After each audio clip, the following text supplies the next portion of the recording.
Yeah, all right. Hey, Hey, Kim, hey, you live? Kim, you here? I'm here. Hey, I can hear you. All right. Let's good. Let's good. Awesome. Let's good. All right. So we got people joining in on the live. Give it a few seconds. Okay, and I'm gonna share it on my page as well.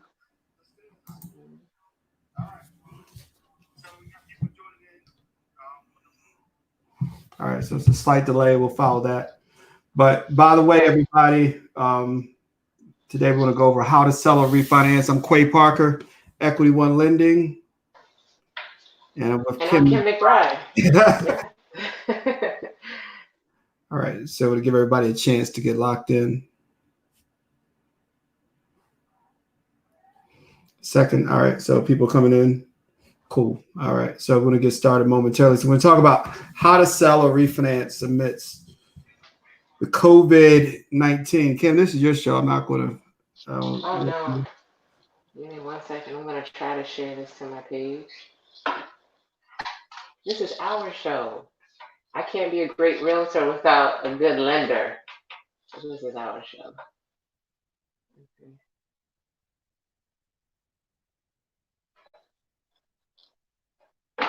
Okay. All right. I'm back. All right. So yeah, people are tuning in. See people coming in now, and so let me Okay. bring up some of the details. All right. So Okay. Let's see if I have my pen. all right. Do you want to go over anything? Your contact information, anything like that, or Sure, I can do that. So, good evening, everyone. I'm Kim McBride with Apex Realty. I am licensed in the state of Maryland, pending Pennsylvania licensure. I can be reached on all social media platforms. On Instagram, it's at Get Keys with Kim. On Facebook, it's Kim McBride. On LinkedIn, it's Kim McBride. It's Kim McBride and Get Keys with Kim. So you can pretty much find me anywhere. As far as phone number, 410-961-2742. And my email address is getkeyswithkim@gmail.com. all right. I'm Quay Parker. You can reach me or with Equity One Lending. We're at www.equity1 spelled out lending.com, and you can follow me on social media. Follow the company at Equity One Lending on all social media platforms. You can follow me at Quay Parker. So yes, we want to try to get into the topics. We're giving people a chance. People are coming in with people on Facebook, YouTube, and by the way, we want to make sure we put some comments up or put some information up on the screen. If people are trying to ask questions or get in touch with us or try to forward the questions, please do so in the chat section on Equity One Lending Facebook page, and they'll pop up during the Q&A. At the end, we're going to pick some of the questions in the Q&A section, and we're going to actually address those directly so we can give you some answers on what to do. It's a lot of questions about Absolutely. what to do as far as mortgage forbearance, the home buying process, the home selling process, and you have experts here to answer your questions. So, yep, more people coming in. Questions are coming in already. Got it. So that's good. Okay. Let's try to wait. And by the way, Kim, the monitor up here on the screen is just one of the forums. We're on Facebook and YouTube, and we got watch parties, so we won't get the real count until after this is wrapped up. Okay. All right. So let's get started. So you had a few questions, Kim. You're gonna start off, obviously. Sure. So, as a real estate agent, I come in contact with not only investors, but people looking to sell property and purchase property. And previously, Quay and I were able to connect last month to do a live broadcast for those interested in credit repair and purchasing in the future and what COVID looked like for them as future homeowners. But then my sellers reached out to me and they were just as interested in trying to get information about what they could do to either prepare to refinance or possibly discuss things like mortgage forbearance or even options of selling. So most people are like, is it a good time to sell? I was thinking of selling, but I wasn't sure where to start. And so what better way to get some of your questions answered than for me to join forces with Quay to provide you with those answers this evening. So we're going to go through all of that and probably then some. So again, as Quay stated, please feel free to drop some questions in the question box and we'll make sure that we cover all of them in the Q&A. And if for some reason we're not able to answer all the questions this evening, we will leave our contact information again, and you can feel free to contact us to get your questions answered. So All right. I guess we can start with our first question. Go ahead, Clay. You take this one away. The mortgage is your arena. All It's right. all you. So the first question is, what is a mortgage forbearance? A mortgage forbearance is essentially when, in lieu of making a payment, the lender agrees to allow the borrower to put the payments either to defer the payments either to the end of the loan or to a later date.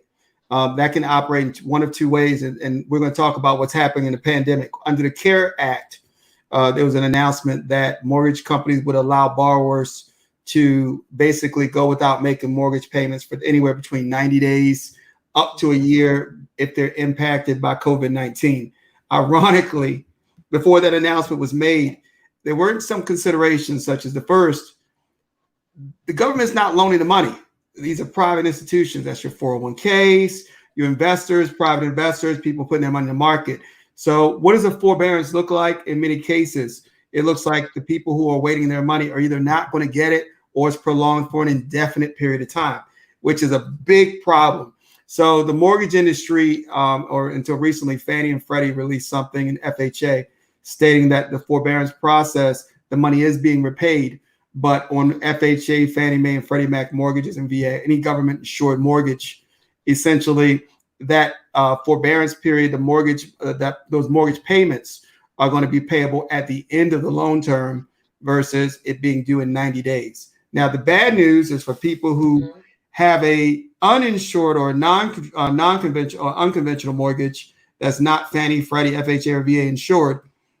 The option of how to reconcile any forbearance is totally up to the lender.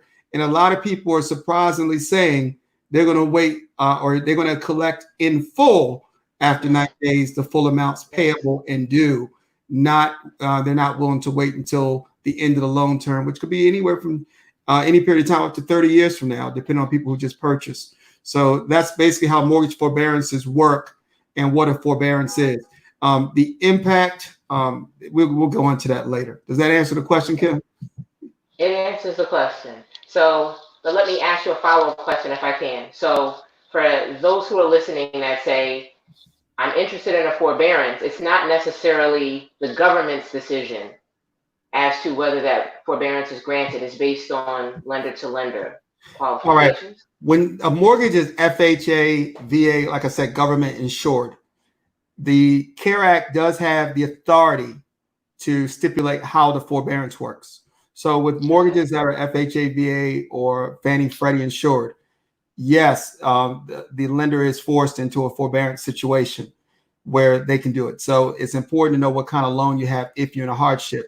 And I'm not painting the picture that forbearance is the way to go. I'll explain the ramifications later. We'll get to that question. But it's not totally up to the lender when you're a government insured. It's part of the act because these loans are insured by HUD or Fannie and Freddie, which are quasi-government agencies. So they have to conform to the CARE Act if the loans are government insured. But a lot of people are mistakenly thinking that their loans are insured and they're not. A lot of loans people are calling about are not conforming loans. They're just standard traditional loans issued by a bank, and they're not covered under the CARE Act in that manner as far as the long-term forbearance. So how does a homeowner know if their loan is insured? You would have to check. The first thing is you could contact a mortgage company. They could tell you, but there are tools online where you can look up on Fannie Mae and Freddie Mac's website to look up if your loan is Fannie, Freddie insured, or you can look at your mortgage instruments and mainly your note. It will tell you typically what kind of loan you have. If it's FHA, there'll be a case number associated with this. Same with VA. There'll be a number associated with it, an insurance number to know that it's VA, FHA, USDA, or Fannie, Freddie. Fannie and Freddie you have to look up online, but FHA, VA, and USDA, it's pretty obvious on your mortgage note. So do they have to contact their current lender or can they contact any lender? When you're talking about forbearance, you have to contact your lender. But before we go too far with that, we kind of want to, we talked about which mortgages are covered, and we talked about the Fannie, Freddie, VA, FHA, USDA products. But I want to talk about the options available outside of a forbearance. because I'm going to go into the drawbacks of a forbearance momentarily. But the options, one thing that people miss is you have the opportunity to refinance right now. Interest rates are at historic lows. Typically, the stock market, or should I say, the mortgage markets respond inversely to the stock markets and everything. So right now, this is a good time. It might be a bad time to have money in the stock market. It's a great time. I'm not going to correct that. It's a bad time if you've had money in the stock market, not a bad time to buy. But if you are from a mortgage side, this is a great time to take advantage of low interest rates if you can qualify for a mortgage. And that's where a lot of people are missing it. Yes, you may skip a mortgage payment or two, or even a few mortgage payments, but that money has to be repaid. But over the next X amount of years, you're going to be stuck at a higher mortgage payment. So you have to weigh the pros and the cons. Would you be better off paying your mortgage and taking advantage of the lowest interest rates historically, or doing a forbearance and being stuck where you are? It's kind of a catch-22, and we'll go into the ramifications of that momentarily as well. So, Kim, not to get too far off, but I want to make sure we're addressing the questions. Yeah. So, quick question for you, because a question did come in. Do you want to take it now, or you want to wait until the end? Let's hold up if we can go with this one here is, what could be the negative consequences behind filing for forbearance? Ooh, that's a good one. I had a couple of debates online with people, with consumers that are reading different things online. Guidelines are tricky because guidelines give you a rough perspective. Mortgage guidelines give you a rough perspective of what you can and can't do. But if you're really outside the industry, it's really hard to interpret exactly what's doable. So the first thing is the CARE Act stipulates there's not to be a negative reporting on the credit report for people who go into forbearance as a result of COVID-19. Here's the caveat. There's nothing stating that the lender can't mark a comment on the credit report that the loan is in forbearance. We saw tons of people during the real estate crisis go into forbearance thinking it's not going to have an impact on the credit report. And until the loan is current, the lender can still report the comments in forbearance. And if you speak to people who do credit repair, those are the hardest comments to get off of a credit report. Now, what's the impact? By even if they don't report you late, but you have in forbearance marked on your credit report, people are seeing drops from doing a forbearance in March.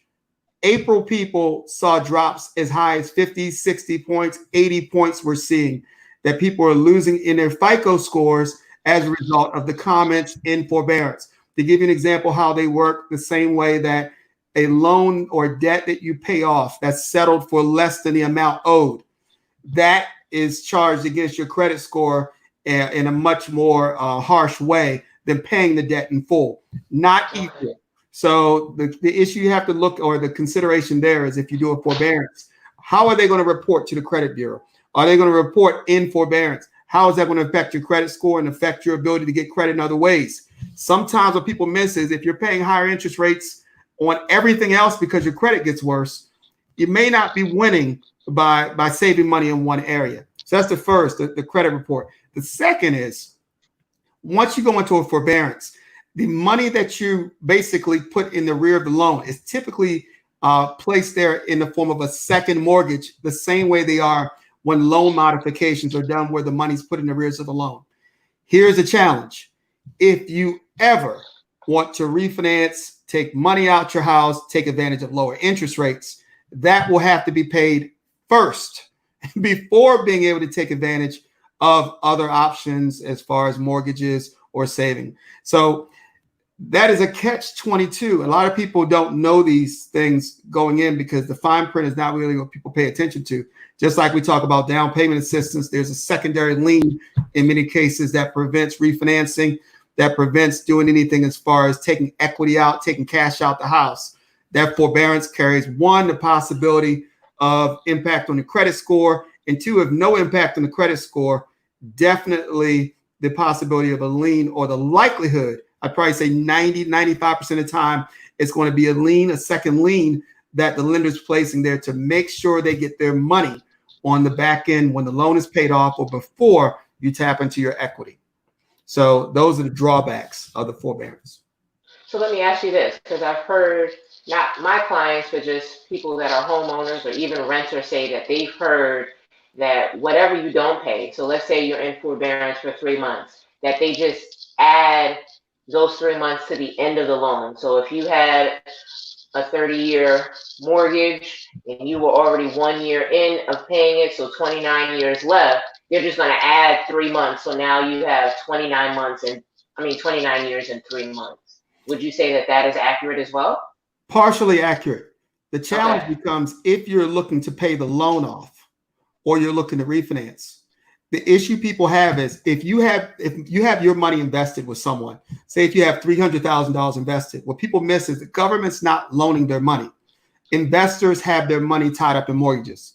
So when you tell a person, just like if you have $100,000 and you put into the market, you're not going to want to hear your money didn't earn anything for those 3 months. You have to wait 30 years to get it. So how they secure the investment is banking on the probability that the consumer is going to want to do something to change their mortgage in the next 6 to 8 years, maybe sooner. So they attach that second lien there for the negative amount, even if they're allowing you to continue the payment schedule. They're attaching the second lien there because there's also this thing called a mortgage note that you're originally signing, stating that you're going to pay the loan through month 1 through month 360 or whatever the term is.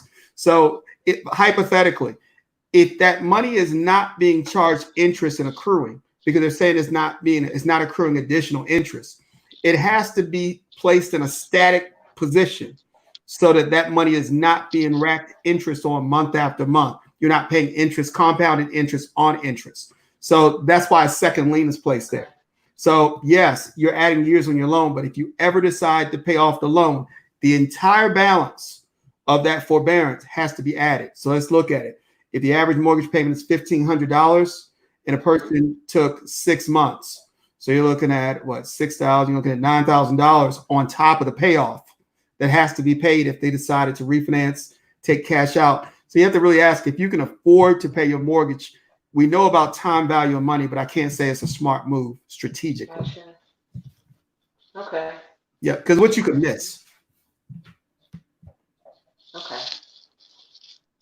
All right, so the next question is, should I stop making my mortgage payments? I'll say that if you've been impacted, if your income hasn't been impacted, we're not talking about if you just have cabin fever and you're shopping too much online because you're home. If you cannot make your mortgage payment because financially you're not in a position to, because either your job is stopped, your income has been drastically reduced, I recommend you continue to make your payments if you can. Because just like what occurred in 2009, everyone went negative hoping to modify their mortgages. For the people who continue to pay on time, they came out with a program that would allow HARP to allow people to get lower interest rates and reduce the negative equity on their mortgage, providing they had a good credit standing and their credit met the actual criteria of the time. So historically, whenever there's a there's a massive collapse in the market or there's a failure, historically there's been some type of bailout for the people who keep the system together. You have to think about it. It wouldn't make sense to reward people who could potentially be abusing the system and not reward or incentivize the people to continue paying. So we are hearing a lot about programs coming. And I think that's the reason that the Fed is dropping the rates. Not that it impacts mortgage rates directly, but we believe mortgage rates are going to follow shortly after the pandemic and people are past the forbearance period. I'm almost certain there's going to be opportunity to really take advantage of lower rates than we might even be seeing right now. So for those who are saying, well, I can afford it right now, but we don't know what's going to happen in the future. So is it best for them to do the forbearance or work something out so that they have more cash on hand because of the uncertainty of what's just happening in life? So not even just the real estate market, but everything going on, because they need more of the cash? Or is it best to pay the mortgage now, what they can, and then kind of worry about what may happen as it comes? I think they should pay the mortgage because you have another possibility, which is you don't know. where you're going to be as far as an equity position. So it's always advisable to pay your loan down as much as possible, just from a standpoint of having an exit strategy, having equity in the property if you really need to tap into it. So it's your equity should be a nest egg. It's not just to tap into because it's convenient. But the other side is, if the concern is saving money, most people are paying a higher interest rate and have loan terms that are worse than they could get in the market now.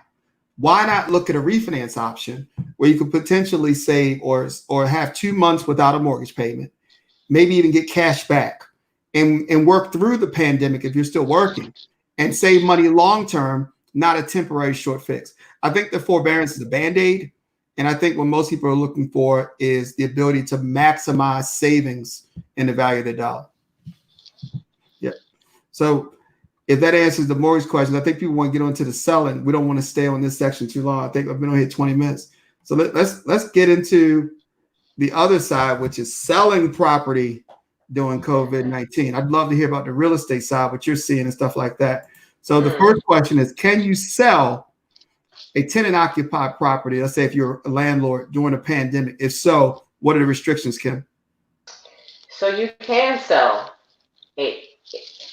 And I can say sometimes it can get complicated because you're selling for a reason. Either you're trying to move, you need equity, or you're upside down. Like, there's a reason most people are trying to sell, especially if they're selling in a pandemic. And I've run into some situations where tenants are very amicable to the idea.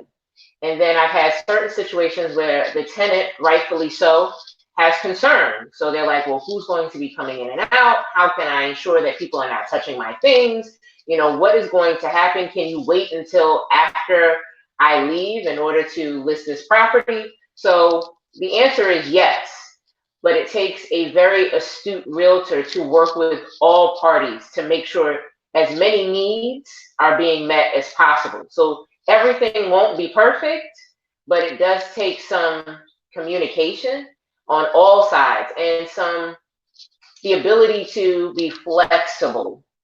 So for instance, I currently have a client that I'm working with, and the tenant has small children, and she has concerns that people are going to be in and out of her house. She wants to wait until her lease is up in order for the property to be listed. So what I did was, I heard what the seller was saying, that she needed to sell immediately. And I asked the tenant, you know, what if I set up a sanitation station? You know, what if we made sure that prior to every appointment that we were asking if anybody had any flu-like symptoms, have they or any family members contracted the coronavirus, if we made sure that they had masks that I would supply, that they had gloves, that they had wipes, that they had hand sanitizer, that we would leave closet doors open, that we would leave windows open, that we would leave the house as open as possible, so that when guests come in or future home buyers come in, that they're not actually touching any of the personal belongings of the tenant. And so that has seemed to work. That seemed like a good middle ground. And it really just does depend. So the CDC says that an agent is essential. So, well, the CDC didn't say that per se, but for the state of Maryland, real estate is an essential function. It's an essential part of the community. It's a commodity in which keeps the government flowing, because taxes are one of the things that are paid when you buy and sell real estate. So the government wants to make sure that taxes are getting paid. So we are essential. So we are, in the state of Maryland, able to go out into the community and show houses and sell houses. But the CDC also recommends that we not have clients in our vehicles, that we are staying 6 feet away from our clients, that children do not come on showing appointments, that only the buyers, so not friends, not cousins, not moms and dads, that only the people that will actually be signing a contract will be the individuals that will be present in the showing. They've also requested in the state of Maryland, we must wear masks. So that is something that is required. I have a mask. I don't show a house without a mask. Even my rental properties, if you want to see a rental, you must wear a mask in order to have access to the property. So those are just some things. We've had a lot of changes. That includes virtual tours. Virtual tours are now big. So I work with a private company, Wiring Designs, in order to create virtual tours for my clients. That way, a client can have the experience of being there without taking the risk of going out if they don't like the house in advance. It gives an opportunity for there to be a preview. It also cuts down on a lot of foot traffic in a home, but it's just another option to get eyes on a property so that it can be sold. So that's a big thing now is our virtual tours. Appraisals have changed. So previously an appraiser would come into the property, look at it, check some things out. They would also do an exterior view of the home. Now they're doing, I call it California style, they're doing drive-by appraisals.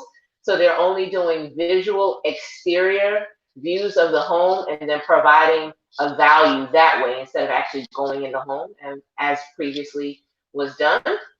Our closings, which usually happen at the title company or on the title company level, they're now virtual as well and or very minimalized, meaning only the title company or the settlement agent and the client are present. So I always like to be present for my clients at settlement. We love to take pictures. We love to celebrate. I love giving gifts. A lot of that is happening virtually. My gifts are being sent to their new house. Sometimes title companies are actually having video chats, such as what we're having right now, in order to connect with their clients, in order to have documents signed. Notaries used to have to go into a bank or meet in person with the notary, and now there is some authorization for there to be virtual notarization. So there's been so many changes, and we're just trying to keep up with it day by day. I'm thankful that I'm a millennial, so a lot of this is easy for me to include digital signatures for my clients, so we don't meet in person to do signatures. But as long as a client is flexible and all parties are flexible, it pretty much is a seamless process. I just closed on a VA loan last week, and we were closed in 28 days from start to finish and had no hiccups. So for those that think that it's not possible, definitely possible. It's absolutely a seller's market, and a seller's market means there are more buyers than there are houses available. So my last 5 transactions were pretty much what they call multiple offer situations. I've had that happen with one client 5 times, and each time there was at least 5 to 12 other offers. So there are people looking to not only purchase homes, but there are individuals that feel confident enough and comfortable enough to be able to sell their home during this time as well. So yeah. Oh, and the inspections. How can I forget that? So inspections, it used to be the inspector, the realtor, and the buyer. And now 95% of inspections are all virtual and they are contactless. So that means that neither the buyer nor an agent nor the seller nor the seller's agent can be present. The inspector is going into the home and inspecting it by himself and either doing a live feed or doing some recordings and then doing a live or a follow-up telephone call with the buyers to let them know what they found in the home. If the home is occupied, then the individuals will have to leave the home. There are some inspectors that say that the residents can stay within the home. However, if they don't stay within a particular area, they will then have to be quarantined. So it depends on the inspector, but there have just been little changes. It all depends. It's a case by case basis, but definitely I have found that even in my experience recently, that it's definitely a time to sell for those who are open and willing to do so.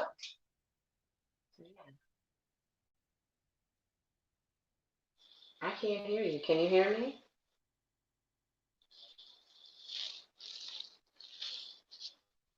Quay, I can't hear you if you can hear me.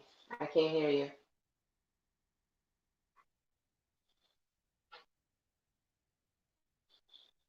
Okay.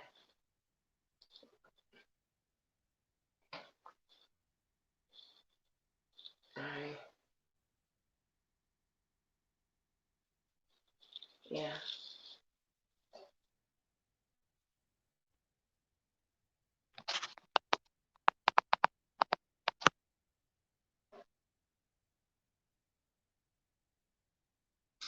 So if you can hear me, I can't hear you, but I do see the question on the screen. And so I will answer that question and then maybe we can kind of go from there with the audio. So it says, what happens if a buyer is impacted by COVID-19 in the middle of a transaction? So I do think actually that's a question that both you and I would need to answer. I did actually have that happen to me. Everything happens to me last week, clearly, but that did happen to me. I did have actually two clients. One was a buyer and one was a seller that were impacted directly by COVID-19 and more financing wise. So the buyer had a change because of the changes with the credit score with his financial institution. It caused him to not be eligible for the particular loan product that he was currently using in order to purchase the home. Got it. And therefore, for that reason, thankfully, they were able to put him into another loan program that fit his credit score. However, the seller was not willing to move forward. We had already met the contract deadline and they did not want to extend. So that is an instance of what can happen. However, should the seller have wanted to move forward with continuing the contract, that could have happened. So that was one scenario. I did have a client that had work hours cut, and so therefore income changed as well. And therefore she was no longer income qualified. Her debt to income ratio was too high. And so she was no longer able to move forward with the process. Thankfully, I was in communication with all parties for both of those clients, all parties at all times to let them know, listen, this is what is happening. We don't know what's the next steps, if our lender's going to say this, or if he will be able to get into this loan program, but if you can bear with us, so that when we did get to the point where we were at an impasse, we were able to move forward for one step, but in the other hand, we were not able to. And so we had to, complete a mutual agreement in order to rescind the contract or to end the contract, which does happen. So as much as I'd like to say I close every deal that comes my way, life happens, things happen. And so we just have to learn to roll with the punches. And it is what All it right. is. So we're still moving and shaking. Is still a good time to buy, sell. So now we want to get down, go to the Q&A section. People have been asking questions. We want to make sure we get a chance. Let me address some of the live questions first, if I can, Kim. The first was from Deborah King. What if you were approved and about to go to settlement, then your job files for bankruptcy? What did you do? Should you do a refinance with another mortgage? Yes, you could try to do that, but I have to tell you, first of all, you have to be employed. Fannie Mae and Freddie Mac and HUD released a document about basically the requirements to verify income because of the unemployment rate because of COVID-19. So okay. Yes, we can talk about that. I would suggest you inbox me or contact me at Quay Parker on Facebook, or I'll post my phone number in the comment section. You can give me a call directly, and I can give you some guidance on how to do that. The bottom line is we have to verify employment because of the new laws regarding the predatory lending that were passed during the mortgage crisis.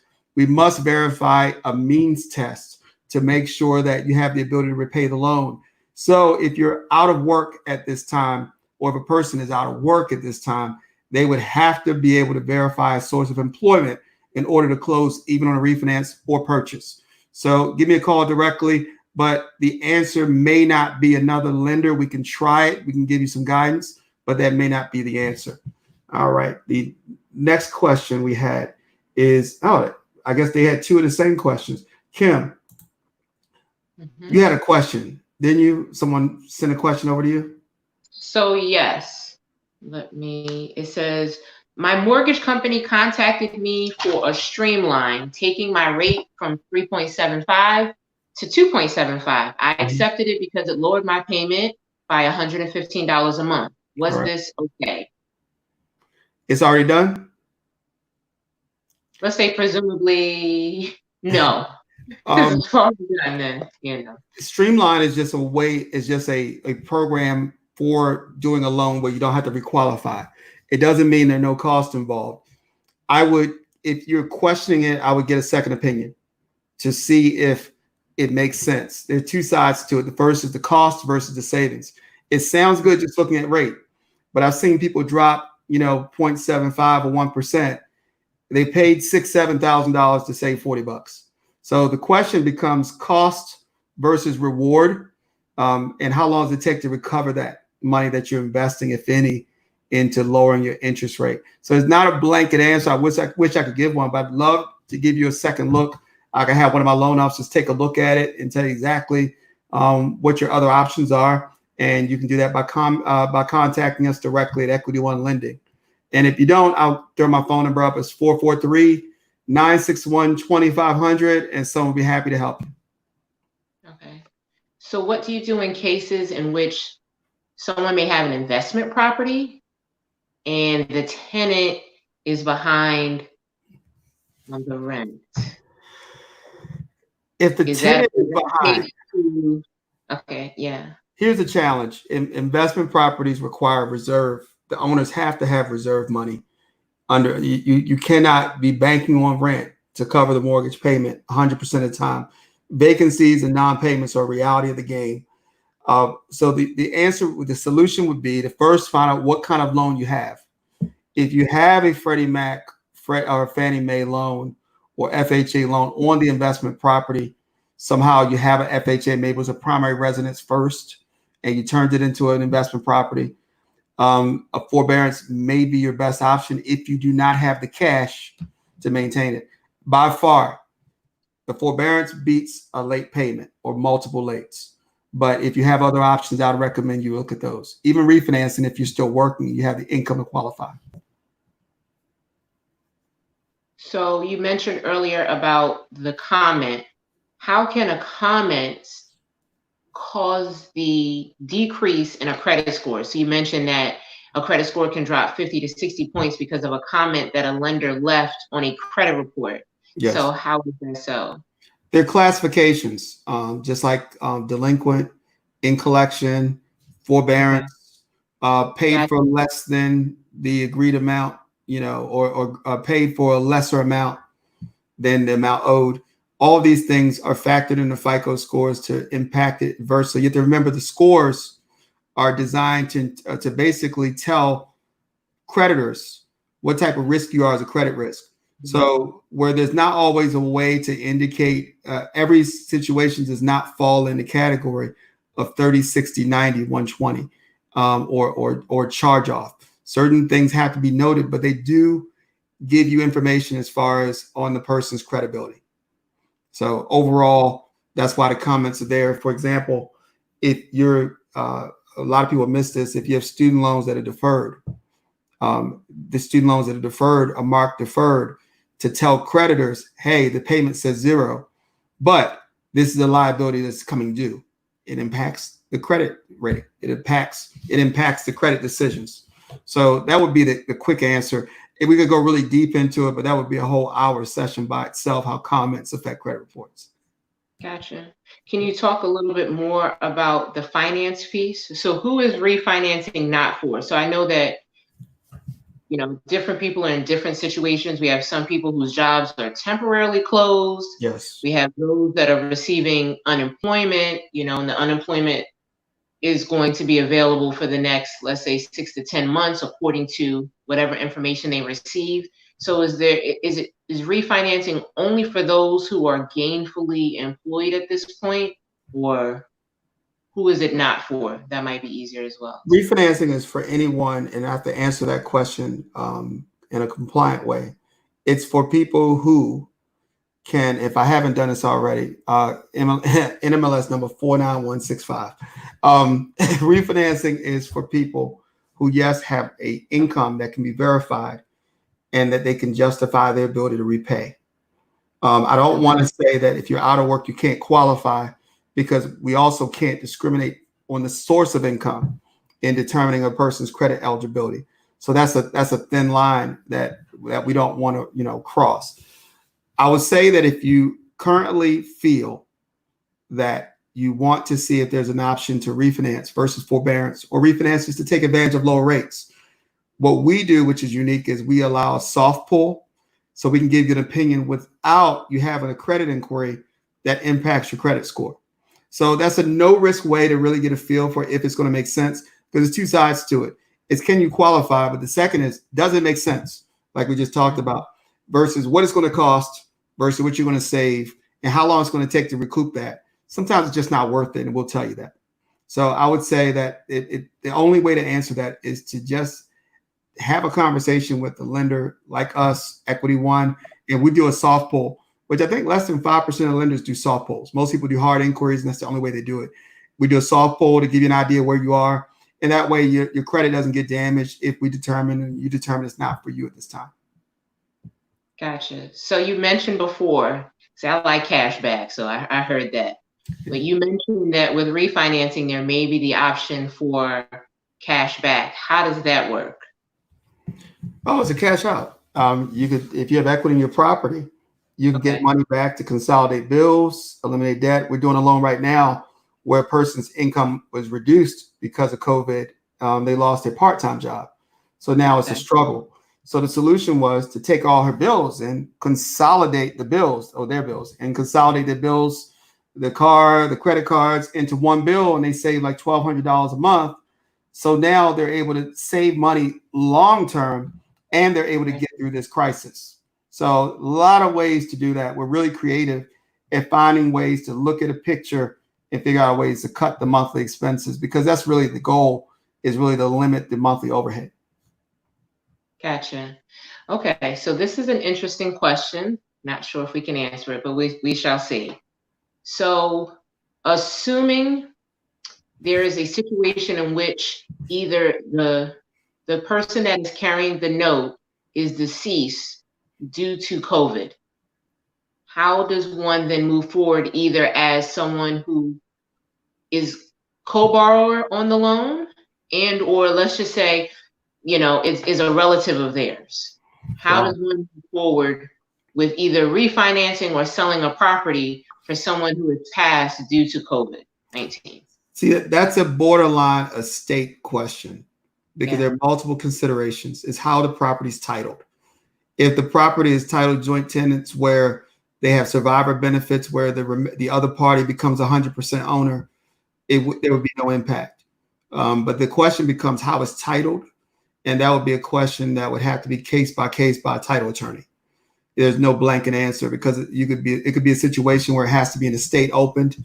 It could be a scenario where they're tenants in common, where they only have 50% of the equity, and the 50% has the ability to, or should I say, I don't want to use the exact deeding. I'm not an attorney, I stress this, where the other party's heirs have right to their part of the house. You have to speak with the title attorney to get clarity on exactly how that will work. I wouldn't want to give them a blanket answer. That's one where they definitely want to talk to an attorney to make sure that their legal rights, that they're within their rights and whatever they're doing. Gotcha. And last question, is it ever possible for someone to use the refinance process to maybe add someone to the mortgage? Actually, that's an interesting one. You can actually use the process of either a traditional refinance or what we call rate reduction, where the bank pays all the costs associated with lowering your interest rate on FHA or VA transactions. You can use either one to take people off or add someone. A common scenario is people were recently married. They want to add a person to the title, maybe. We can do that at the time of the transaction. Or a divorce scenario where you want to remove a person. There are a lot of options there. And this is what a lot of people miss. In the case of a domestic split, a divorce, there are ways to switch the mortgage over that are not bound and pay the other party off, that are not bound by the traditional cash out restrictions. So there are a lot of options there. If you have to take a person off in case of death or divorce, yes, there's some options there that are really interesting that I've literally listened to lenders and banks tell people they couldn't do because they don't understand the guidelines, and we were able to do the refinances and pay off the other parties where they were told no elsewhere. So there are a lot of ways and a lot of loopholes in the guidelines for provisions with deaths and divorces to take the other parties off or add people on. Gotcha. Okay. And that's all the questions I have over here. All right. That's good. We're at 45 minutes. I think we did good. Yeah. This is going to be rerunning again when we're going to repost this. Please share it. Please tell people whenever you see these. If you don't, I want you to follow Kim McBride on Facebook, follow Quay Parker, or should I say follow Equity One Lending on Facebook. And we're going to be posting more episodes and more information when we'll be delivering in the future. I'm going to hand it over to you, Kim. Thanks for having us on here. Oh, no, thank you so much for the opportunity and just sharing your knowledge. Again, I couldn't do this without you. I definitely want you to leave your information as well. But for those who have real estate questions and are not already working with a realtor, feel free to give me a call. Again, my name is Kim McBride with Apex Realty, 410-961-2742. On Instagram, I'm at Get Keys with Kim.